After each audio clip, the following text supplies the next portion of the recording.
What is going on, YouTube? We are pulling the motor. We want to try some different things, and those things are a different kind of hone. Ever since I converted over, and now that I can choose to run methanol if I want to, and if the class allows it, the crosshatch, so the depths and the valleys in your cylinder walls.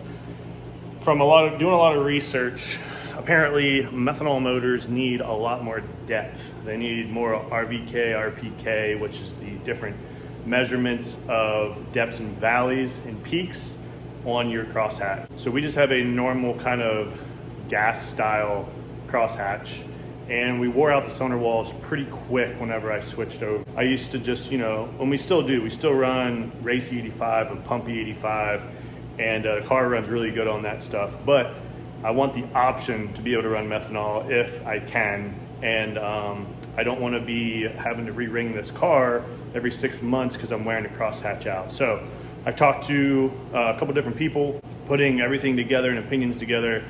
I'm going to try a coarser hone, and we're just going to be using ball hones. I'm not actually taking this to a machine shop, which I know some of your machine guys are going to comment and say, oh, ball hones ain't going to do nothing. Well, the ball hones do a lot more than what you think, especially when you really get them in the cylinder and you really go at it. If you're just kind of trying to break the glaze, then yeah, you only do like 3 or 4 passes, but I'm going to get in there, really get a good deep hatch in it. So we're going from a 320 ball hone to a 180 ball hone. Let me tell you, it's much grittier. Talking to Jeremy Allen about it, he agreed that it might help survive the cylinders longer on methanol, but it could smoke a little bit just because we might actually leave some oil in those valleys, and then when it explodes, when the cylinder ignites and explodes, it's going to burn some of that oil, and I might smoke a little bit, but we'll see. Running the 180 through it, maybe just going over 2 or 3 passes with a 320 to try to knock some of the real high points off to maybe help eliminate a little smoking, but not going to go crazy with the 320 because we want those deep 180 scratches in the bores. So when you get a deeper scratch or deeper valley, right, the oil can retain inside of those valleys, where if you have a much shallower valley, you have less oil, so when the fuel comes in, it can literally wash it out of the valley, and then you're going to have ring on cylinder wall, metal to metal. There's not going to be an oil film, and you're going to lose your seal, and you're going to start wearing your hatch off. Just info for you guys, if you guys don't already know, your rings don't actually touch your cylinder walls. They're not really supposed to be touching your cylinder walls. They're supposed to be gliding on a thin layer of oil that the hatch retains in the cylinder walls. And that oil film is the seal against the ring and the oil, and that is your actual seal. But with heavy diluted fuels, like even E85 can do it, but methanol can really do it. You're putting so much fuel down into that cylinder, it literally can wash the oil away from the cylinder wall, and when the piston comes back up, it's starting to wear, it's starting to touch those peaks and valleys and wear it even worse and worse and worse. So I did a 320 ball hone, and we put new rings in like middle of the season last year, and I'm starting to see some crosshatch wear. It's not as bad as it was before.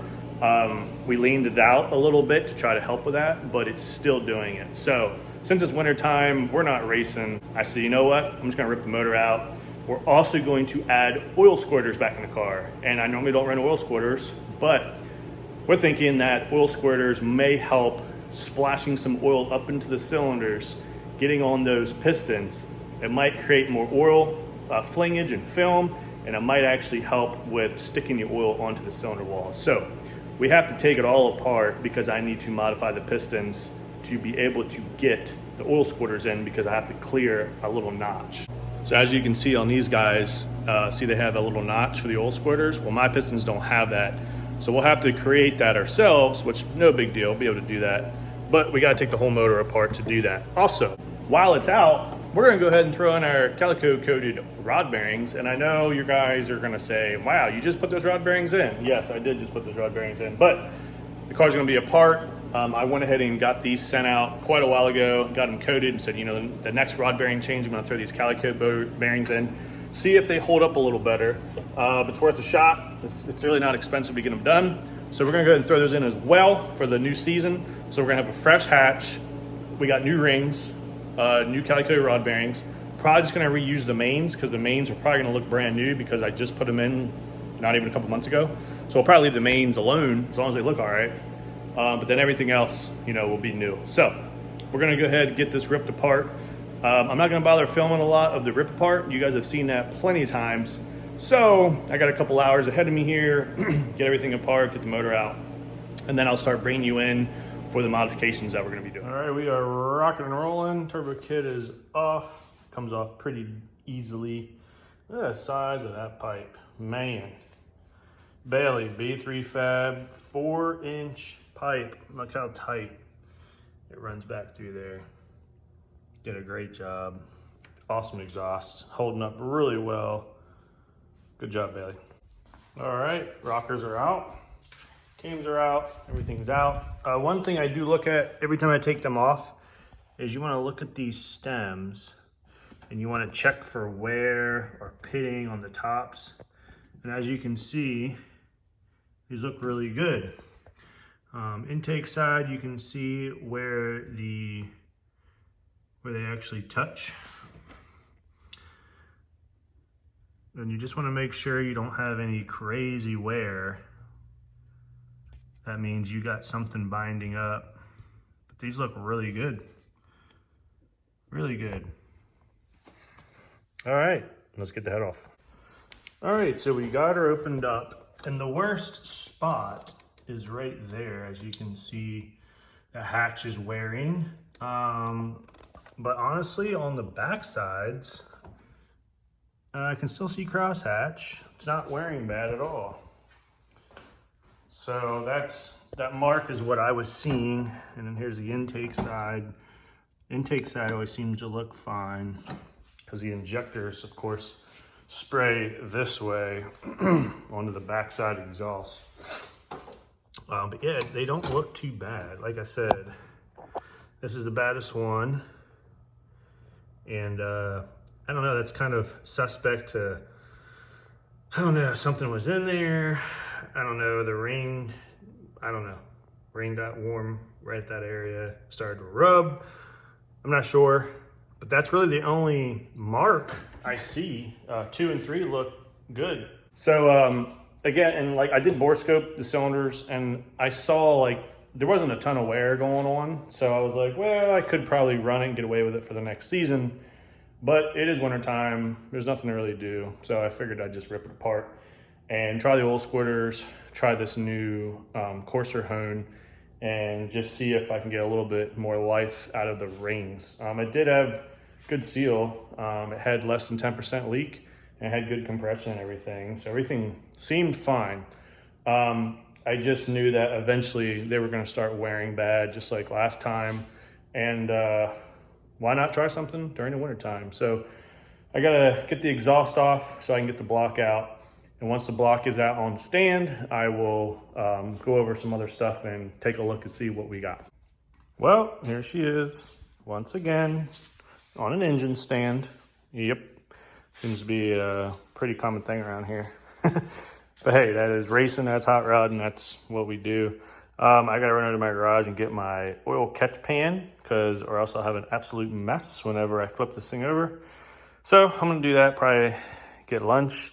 I'm gonna take my pulley and stuff off, and then we'll start busting into this and see what we see. All right, exhaust side, this is where the scraping was. You can see right there. The piston looked like it touched maybe. It also has like a weird dark stain on it. The intake side doesn't.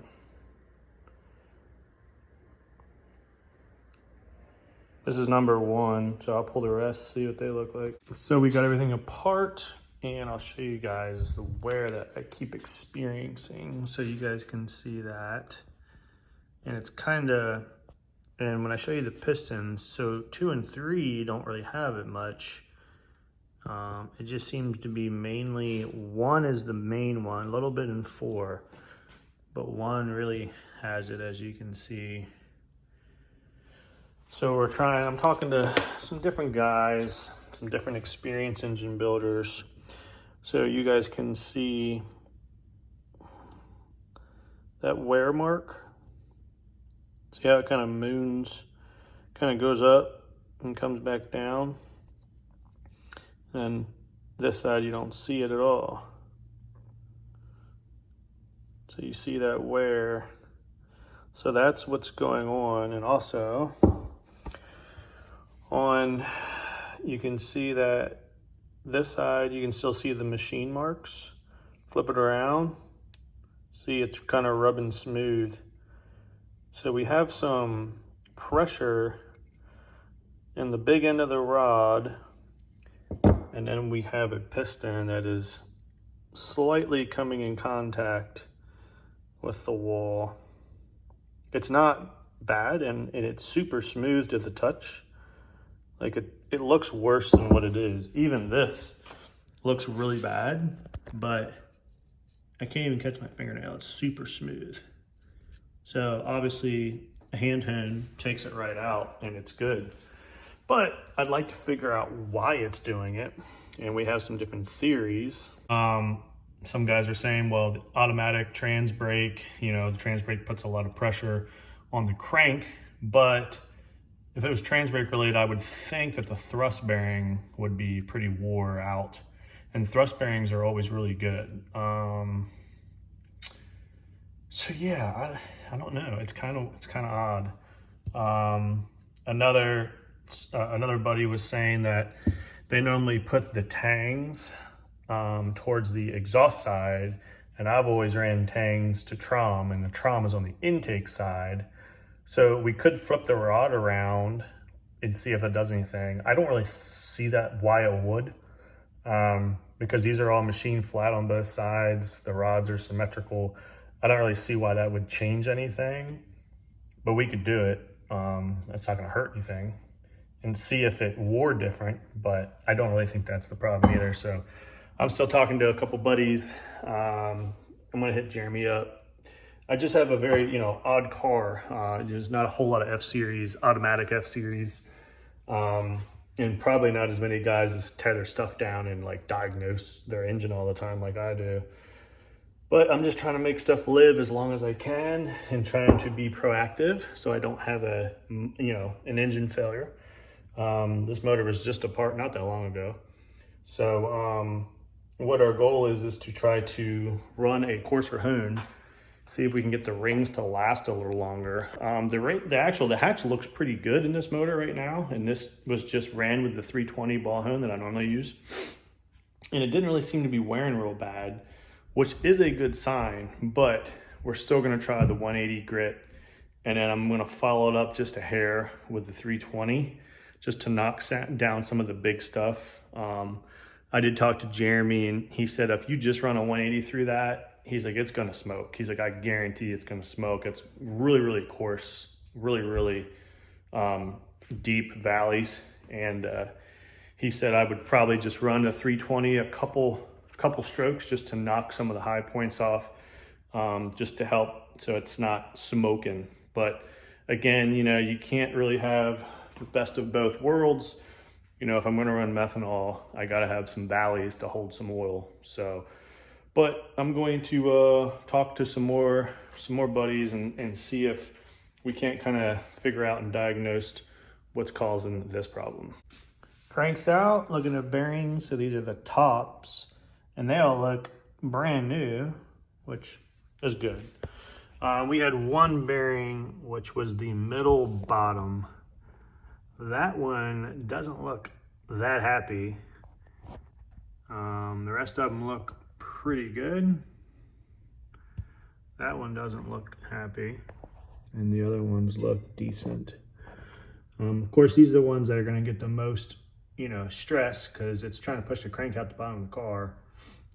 So yeah, the middle one there wasn't too happy. All right, something else we're going to do is we're going to install our oil squirters that we normally don't run. And also, guys, I didn't know this. Jeremy Allen told me this. There's actually two oil squirters. One is longer than the other. So you can see that one versus that one.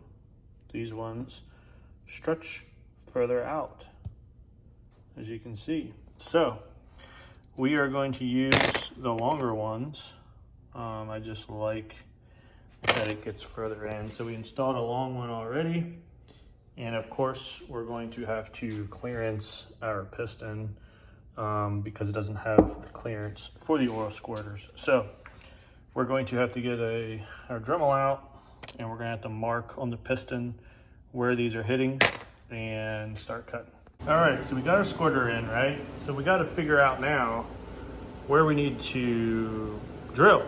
So what I did is I put the rod on, and I brought the rod up through and marked where the squirter is. And then you guys can see where the ring pack stops. I can get to focus. So then I measured up the side of the piston with my micrometer to see how deep I needed to go, okay? So, and then I went ahead and practiced on an old piston, and I did pretty good.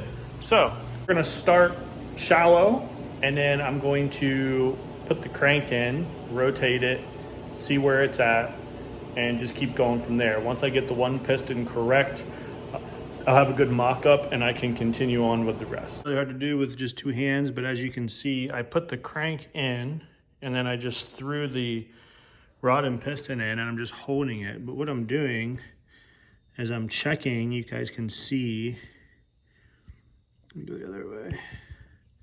Try not to drop the piston like that. All right, there you go. You can see the piston coming up. And our little notch there, it's clearing. So we're good to go. We got our notch. All right, so we got our little notch there. Check it out. Not too bad. I made sure I smoothed out the edges. I might still take some light sandpaper and just smooth it out.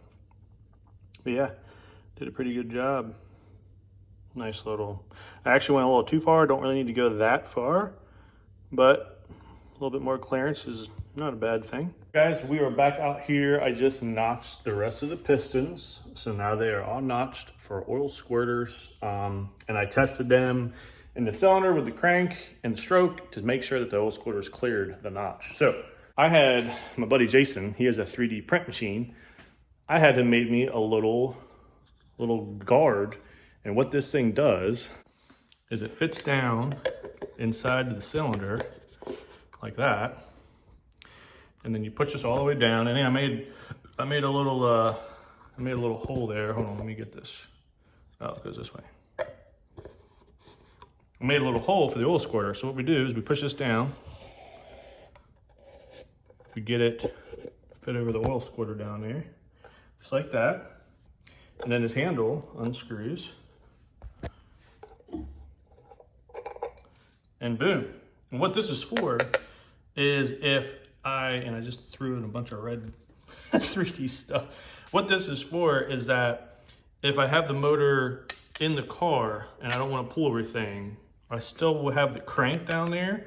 And some guys will ball hone this with the crank down there, and that's not good because all this material that you're going to get all drains down, bleeds onto the mains, and can get into your mains on your crank, and you'll spin a bearing because you're going to have metal in the rods or in the bearings in the mains. So I saw this actually Proline Motors. They actually make a guards for the guys at the racetrack.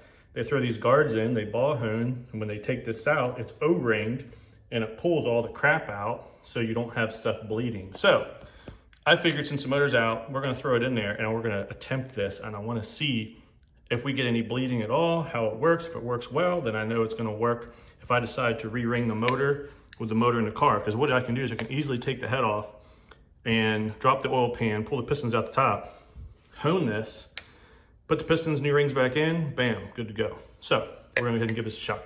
So we got our new 180 on here, tightened up. I always put my drill on the lowest setting.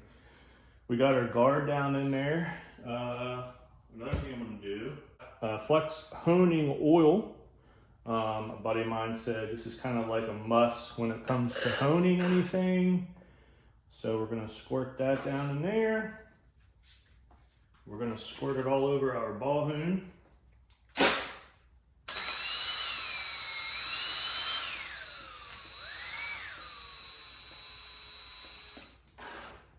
All right, nice and covered in oil. You can already see it gathering.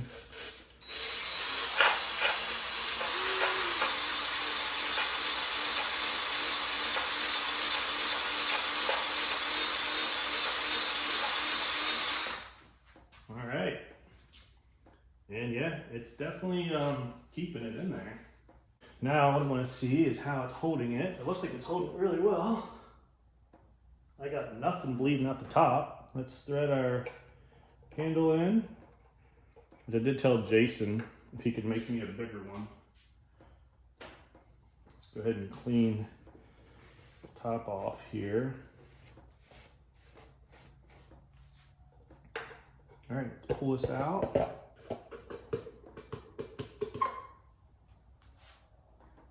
All right, it actually did a really good job.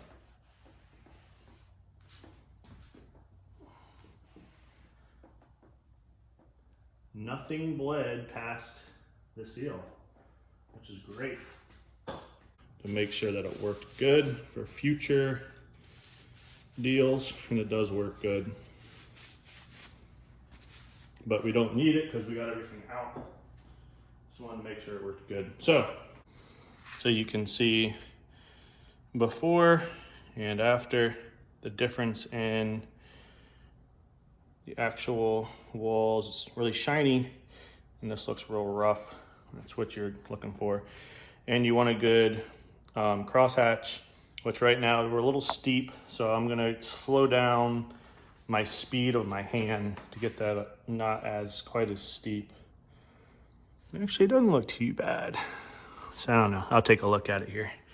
But all right, we're gonna do the rest and then we're gonna go through with a 320 with only like 2 or 3 strokes, 320 to knock some of it down, and then we'll be ready to start gapping rings. All right, so we just mic'd the mains with our old bearings, the ACLs, and we're getting 2.2, which is what I had before. For some reason, number 3 main though had some wear on the saddle on the bottom, and which is where all the stress is. I mean, your crank is constantly trying to be pushed out from the bottom of your motor with the horsepower. Number 3 had some wear and the rest looked brand new, but they all have 2.2.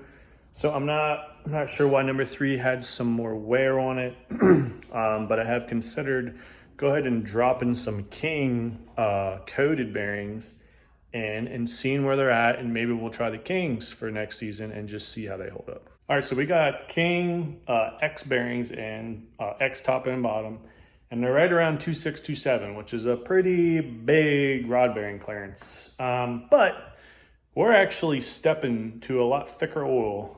We're going 50 weight Brad Penn. It's their SAE 50 weight it's a mono grade.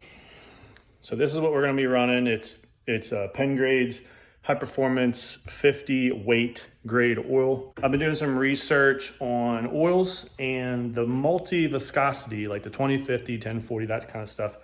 The stuff they got to put in it in order for it to change back and forth like that actually makes the film strength not as durable and shear not as durable. Now it's still great oil, but when you're at a very high level and you're trying to get everything you can out of your oil, they do make these mono grades, and they're specifically for race engines that run pretty big bearing clearances and stuff. So since we're going to that, I feel more comfortable with these larger mains.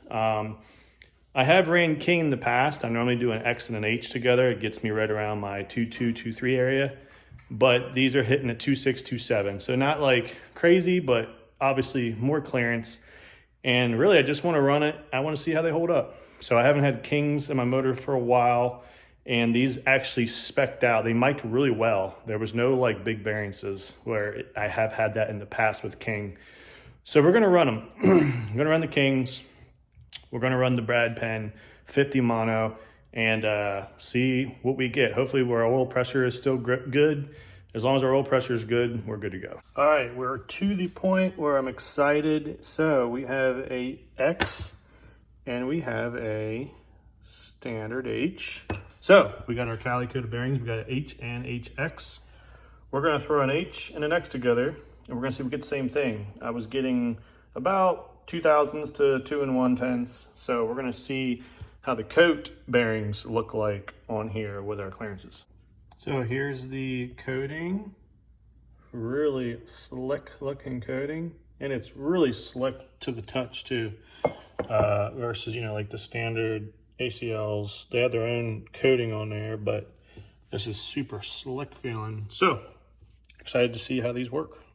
All right, we did an H and an X together. We got right around a 1.5 on 6. And then we went with X's on both sides.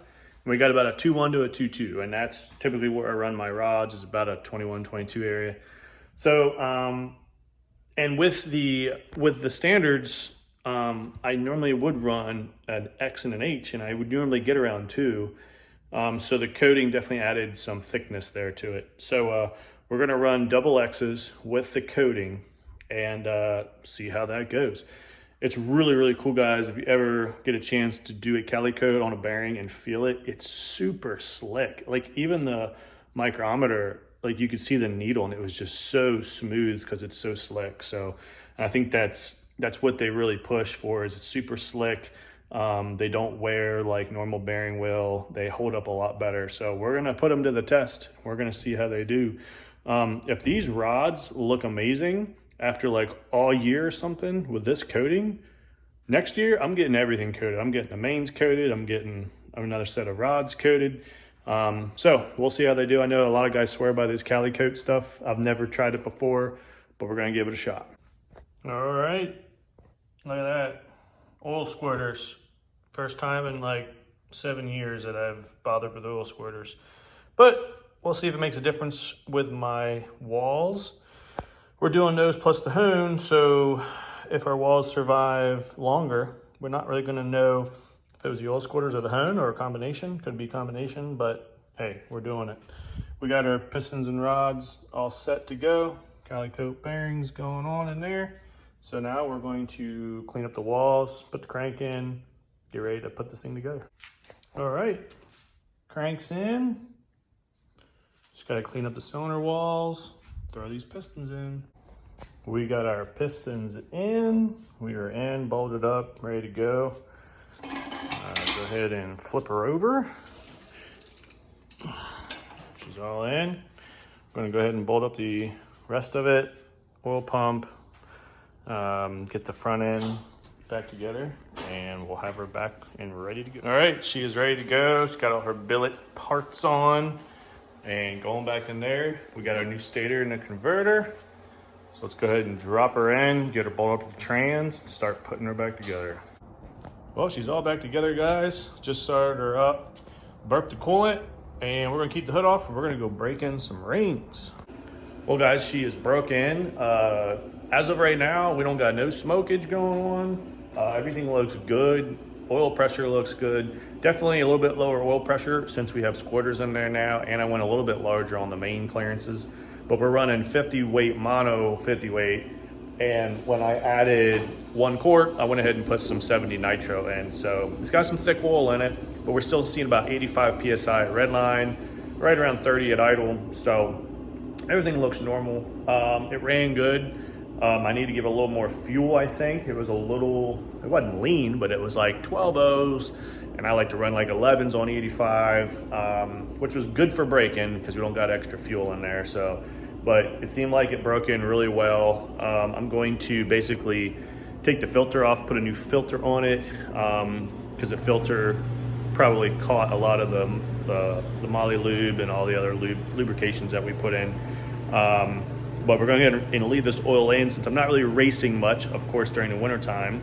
So we're just going to let her sit. I actually went ahead and put antifreeze in it too, just so everything gets nice and lubricated with the antifreeze. It helps cut down on the rust inside your coolant system if you just run water all the time. This car is going to be going back over to Jason Schmuck's soon. Found a couple things that I need to get fixed, and we want to try a different clamp on my throttle body because we keep cracking clamps. So we're gonna go with a really nice pinless vibrant clamp.